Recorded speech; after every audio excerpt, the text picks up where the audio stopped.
Hey, everybody. We march onward in the World Cup Thursday action. It's the USA and Turkey in Los Angeles, Inglewood, if you may. I should know. I grew up a couple of miles from SoFi Stadium. We'll get to all that in just a second. I'm Bruce Marshall. First of all, though, a couple of quick housekeeping reminders. Like always, don't forget to click that subscribe button on your screen there. Make sure you get all of our Wager Talk TV videos. Also, don't forget a couple of special offers we've got going right now at Wager Talk. For me, 3 days of picks, $69. We've had a pretty good run in the World Cup and Major League Baseball lately. We'll add 3 days free on top of that. That's 6 days for $69. Pretty good deal there. Also, don't forget some of our special World Cup and football packages. Football, not that far away. Check that out online at wagertalk.com. Okay, let's take a look at this action on Thursday at SoFi Stadium. The USA, what a couple of weeks for the USA and Mauricio Pochettino and his team. They've already won Group D, and as you can see at the crawl at the bottom of the screen there, I note the standings of the group into this final match day of group play for Group D on Thursday.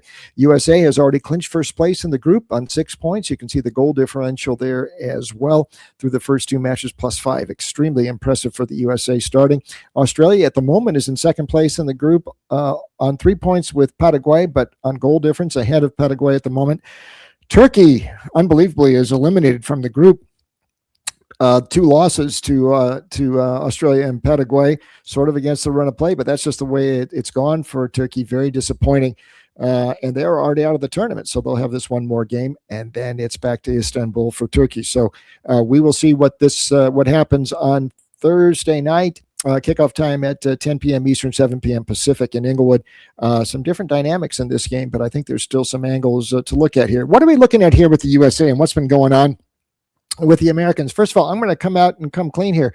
I was skeptical of the USA coming into the tournament. I was skeptical of Pochettino. I wasn't the only guy who was saying this. I thought the Americans were too easy to play against in some of the matchups I saw running in the run-up to the tournament, especially those games back in March in Atlanta against Belgium and Portugal, though the USA didn't have quite its full team there. But you saw both the Belgians and Portuguese just sort of walk through that defense.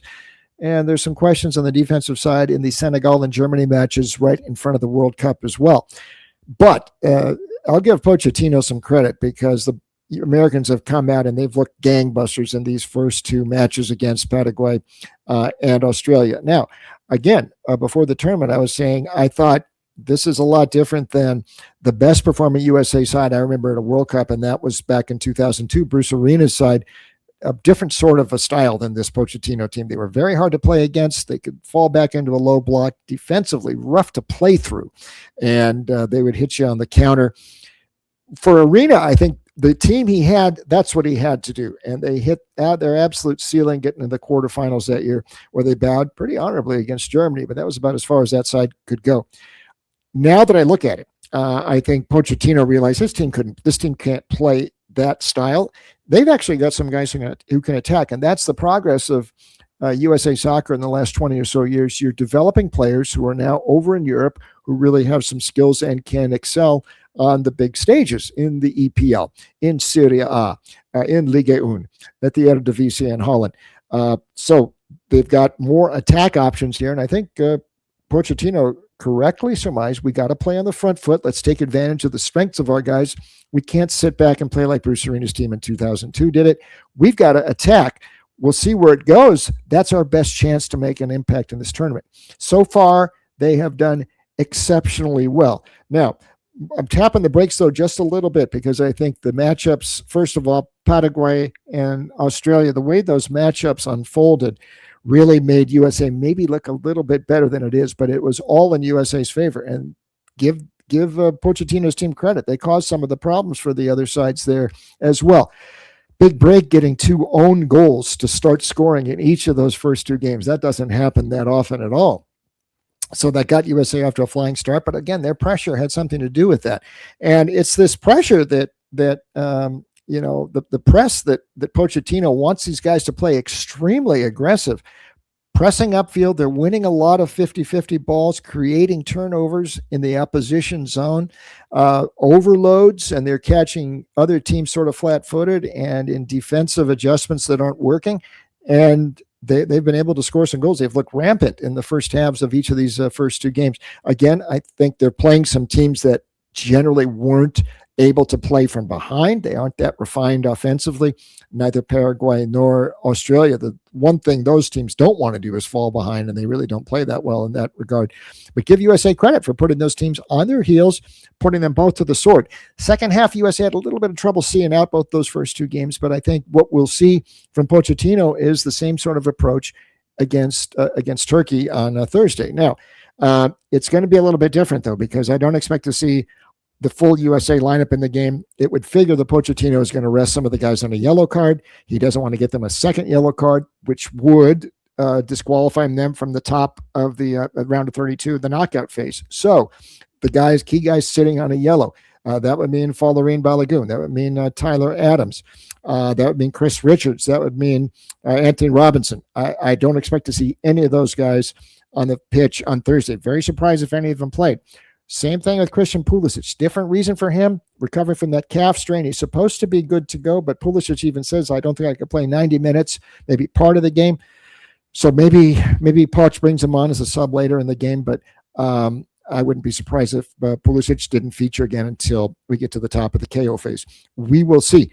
This will create opportunities, though, for some of these other hungry USA guys. And in particular, I look at those two guys up front in Ricardo Pepi and Haji Wright, who can score, and they're accomplished scorers overseas. Pepe did it in the Eredivisie with PSV Eindhoven, and Haji Wright, big scorer at Coventry in the England Championship. And Pepe's had a couple of chances. He's been on the field, taking a few shots in the first two games. Balogun, I don't think will feature. I think these guys will be the target men. And just because the USA has sewn things up, some guys who haven't had a chance to play will be very excited to play in this game. And I think that momentum and the crowd in Los Angeles, I don't expect to see any downgrade in the intensity for USA, and that has been one of their strengths thus far. What's been going on with Turkey?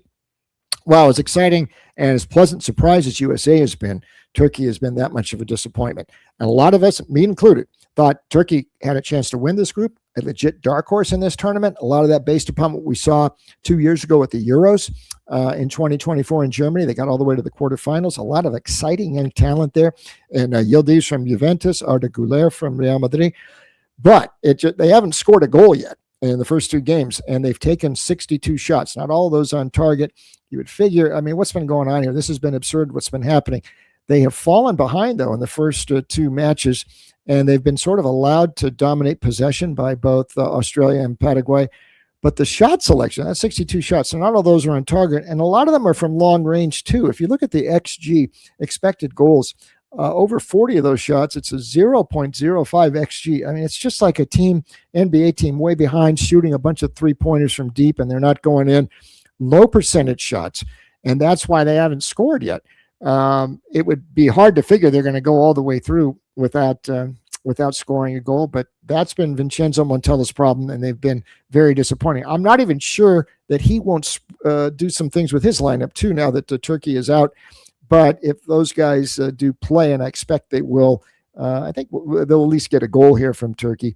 I could see a 2-1 final, something like that with the USA, but I do think the USA is going to win. What are my recommendations here? USA on the win, minus 105. Like I said, even with the substitutes that I expect Poch to put on the field, I don't think the USA dials it back one bit. The intensity is going to be there. The crowd will be there at SoFi Stadium. They want to go through unbeaten in the group phase and hit the knockout phase full momentum.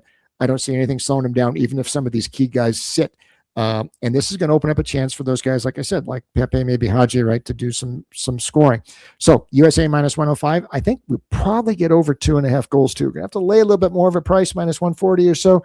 Can't see Turkey getting blanked 3 games in a row, and the USA will be playing the same way. Very exciting style. I think we'll get at least 3 goals in this game. We didn't get that in the Australia game match with the US, but I think we'll get it here because I don't expect Turkey to be blanked again. So I'd look over as well. And as far as a goal scorer here, Pepe, Ricardo Pepe. I mean, listen, the guy who scored 20 goals between all competitions with PSV this year in the Eredivisie. In the Champions League, he scored 3. And in Champions League qualifiers, plus 162. That's the same price. Haji Wright has to score, but I like Pepe to be the guy to score here. Going to take that Balogun role because I don't expect Balogun to play. And I think that might be little bit of a bigger price that we could look at as well on Thursday. So that's what we'd like USA to get hit in the knockout phase hot, and I think they're the side to look at on Thursday in LA. Okay, don't forget, we'll be back later in the week to take a look at more World Cup action. Don't forget, as always, that comment box on the screen there. Hit that. Let me know what you're thinking. Would always love to hear from you. Don't forget some of those special offers we've got right now going, including 3 days for $69 of my picks. We'll add 3 days for free. That's 6 days for $69. Okay, back later in the week. So until then, it's a goodbye from me.